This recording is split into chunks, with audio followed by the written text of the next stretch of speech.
Hey guys, today I'm going to be doing a tutorial on how I solve the Pyraminx.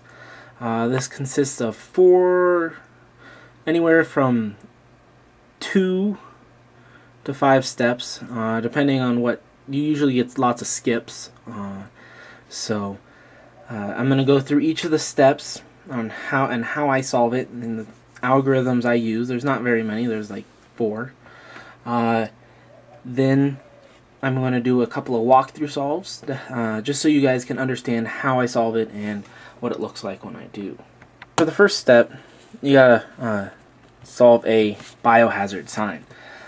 These biohazards are sort of like the cross on a 3x3 and kind of like the centers.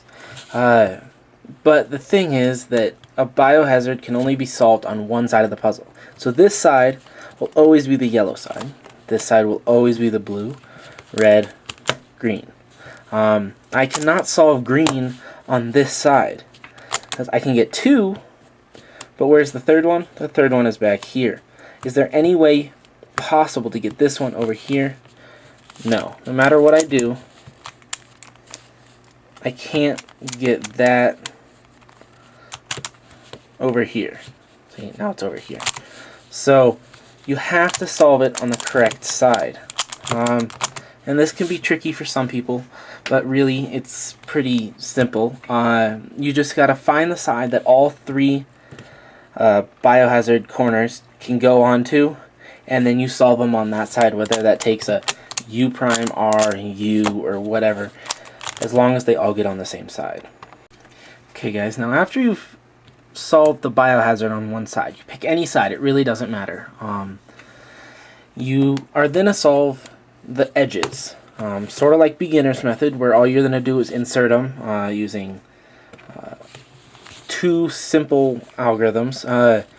They're like 3 or 4 moves. So what you're going to do is this blue corner edge needs to go in here, so that it will look like this. Okay. So what you need to do is you need to match up the corresponding colors. Blue and blue go there. For this one, yellow and yellow go here. And just like the second step on beginner's method, there's a different algorithm for left and there's a different algorithm for right. Not that hard to memorize them. Should be a piece of cake because it should be logical. But if not, here it goes.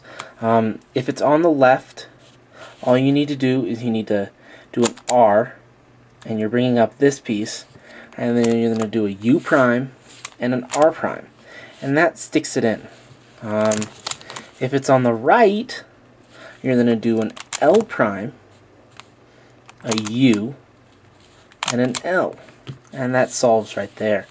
Again, on the left, R, U prime, R prime. And on the right one more time. L prime, U, L. Pretty simple. For the next step, which I call the last layer, or many people can call it PLL, OLL, it's kind of like you're permuting and orienting the pieces at the same time, because there's not really, you can't permute and orientate, or just, it's confusing. Anyway, there's 4 different things. This one is a counterclockwise U-perm, as in this yellow needs to go here, and this green needs to go here, so counterclockwise. There's this one, which is the clockwise U-perm. This green needs to go here, and this blue needs to go here. So you're going this way around the puzzle. There's this case, which I call parity. You have these 2 need to be switched, nothing else, so this one's solid, and these 2 need to be switched. And then there's this case, which is a 3-edge cycle, as in, yeah, this one, this piece needs to go here, this one needs to go here, and this one here, but they have to be swapped. Now, how to solve each of these cases. For this case, what you're going to want to do is you can recognize this by you'll have one of two colors will have one piece solved and one will have neither. It's pretty easy to distinguish. You know you have it because the other one has two switched, or they're the same right here. This one's these aren't opposites. So pretty simple. The way I solve it is I always find the one that needs to be inserted on the right, and so you are inserted from the left to the right. So I go like you're solving that first layer again. You put it in, and then you're going to end up doing a U prime, and then you insert this like on the other side, and that solves it. If you do it the wrong way and you do a different piece, so the one that's not right here, you'll end up with one of the U perms, which gives you an extra step, which is like 2-look, OLL or PLL. For this case, where you have the clockwise U perm, as in the red needs to go here, there's two ways to do it. An easy, simple way to remember it is if you want the piece to move from the right to the left, you're going to do an R, and then you're going to move the U the direction you want the piece to go. U, R prime, U, R, U, R prime, U. Pretty simple.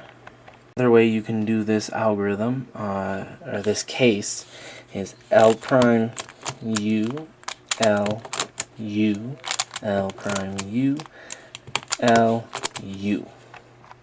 For this case, again, same thing except for with an R prime. You go R prime, U, R, U, R, U.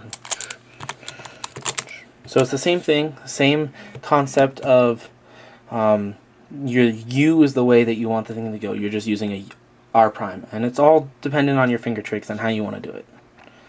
The next case is the counterclockwise U perm. Pretty simple. As I said with the right algorithm, the first one that I showed you, instead of doing a U, you'll end up doing a U prime. And you can remember which way you want it to go, but via your U direction corresponds with the way that this piece needs to move. So you're going to do an R, U prime, R prime, U, R, U prime, R prime, U prime. Another way to do this algorithm, mirrored on the left side, is just L prime, U prime, L, U prime, L, prime, U prime, L, U prime. You can even do this case with an R prime, where this one needs to go here. You just do an R prime, U, R, U prime, R prime, U, R, U prime. And lastly, you have parity. This case is pretty simple. It's one of my fastest algorithms. I think I can sub-1 it on a good day. What you're going to do is you're going to do R prime, L, R, L prime. And what I do is I rotate it and then do R, L prime, R prime, L. The other way you can do it, which isn't as fast, is just R prime, L, R, L prime, and then U, L prime, U prime, L. I prefer the parity with an rotation just because it's so much easier to perform, it's so much faster, and again it's just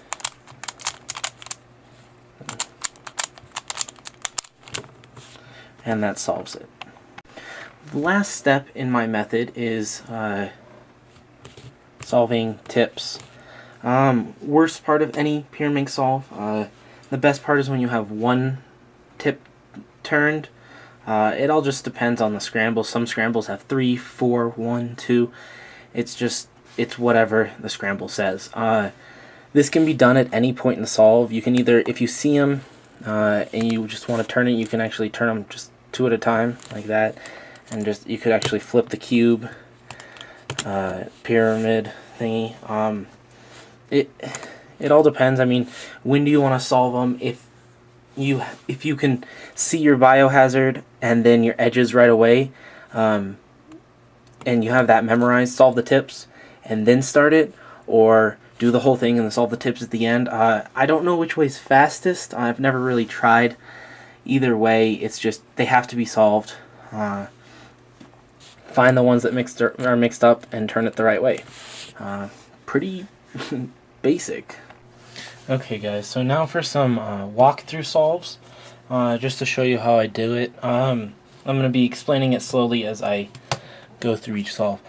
Scrambles will be in the description if you want to go along with me. I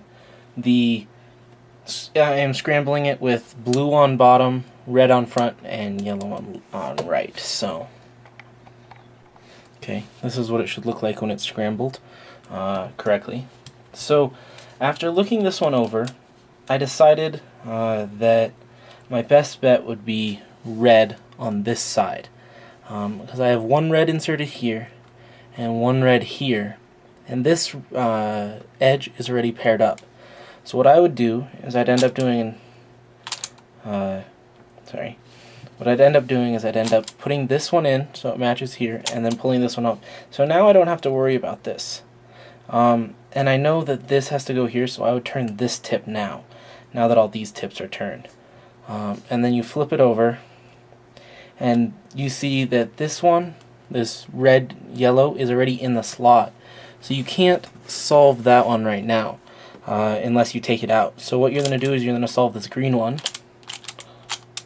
okay, which kicks it out and puts this one in place. And you insert that. Pretty simple. And then I see this is going to be turned, so I'm going to turn this here, and then it's parity. Pretty easy. Okay, for this next scramble, I have decided on using yellow. Again, there's one piece that's already connected to the right place, so what I'm going to do is I'm going to do a U, which puts this yellow one in place, and an L prime, which kicks this piece out so I don't have to worry about getting it out, and then I'm going to put this one in. That puts that one in the wrong place, but I already have one out that I know needs to be inserted there. Then you can turn these two tips, just because that makes it simple. You do a U, and now you have these lined up, and you do this step, okay. And now you have this, boom, skip. See, you don't even have to do the other parts, which is great about this method, which makes it so that you can't see my screen, but I did the speed solve on the 11 on the other one first before the solve, and I ended up getting an 11.33, and on this one with that skip I got a 605. So pretty simple. I'll do another one or two walkthrough solves just so you guys can understand what I mean. Okay, another one. The good thing about this one is that this biohazard is already solved. So after inspection, I find that red is going to be my best beneficial, or at least I think so. So what I'm going to do is I'm going to put this red piece in and solve this tip. So now I have this. Then I'm going to go over to the blue and put the blue in. Then you have to do just a U prime. I probably would have done a U2 the other way. And you insert the green, and you end up turning the tip last, and then you have another skip. I got a 608. Okay guys, for this next scramble, going through inspection, I probably could have chosen a better side, but I chose yellow. And so you hold it right here with these two yellow pieces, and you're going to do an R. That's going to bring it, so now you have the biohazard. The problem is these two are in the wrong place. So you'll take the red, and you'll insert the red. That will leave the blue paired up, and you'll insert the blue, and then you can insert the green. And that leaves you with this 3-cycle. Then I'd end up probably either waiting to solve tips, but I'll solve them now just to make it easier on what I want to illustrate. Then this is one of the toughest cases, or the trickiest to get the hang of, and you can do it two ways. You can either do it here, where you insert this red one, like you're making the first layer again. You insert it, and this is the one that you want to do. But this red one, and you insert it like you're doing the second step again, and then you do a U, match this up, and that solves it. Okay, or you could insert this green one. Rather than inserting the red one, insert the green one into the red side. But that leaves you with it on the left side, again having to insert on the left side. And what that does is that leaves you with a U-perm, which isn't that bad, but it's not what you want, because then you have to, it's like two look, and so your solves are always worse. And you can switch off on the U-perm algorithms depending on where it is and how I'm holding it. Sometimes I do this one, sometimes I'll do it on here.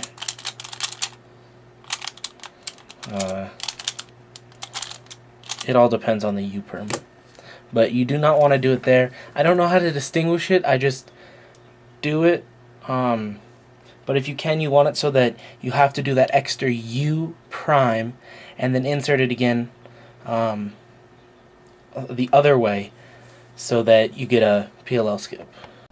Okay guys, and for the last solve, I'm going to start on this side, and I'm going to solve red. So I'm going to go like this, and there you have those, and then you can fix this because there's only one. Then you're going to solve green, and then blue, and then you're going to come back for yellow, and you're done. Hopefully this tutorial helped you guys. The scrambles to those walkthrough solves are in the description. If you have any questions, feel free to either post a video response or leave them down in the comments. This is sort of like Monkey Dude 1313's his own no algorithm method, except for I applied algorithms to it and made it a little bit faster. I was averaging about 30 seconds with outdoing the last layer the way I do now, and then I switched to the way I'm doing it, and I average about sub 15. Doing those walkthrough solves before, timing them, and then going back through them with you guys, I got a 9.59 average. So, I mean, it can be really easy, especially if you get skips, as you can see. So, yeah. Thanks for watching, guys, and hope to see you guys next time.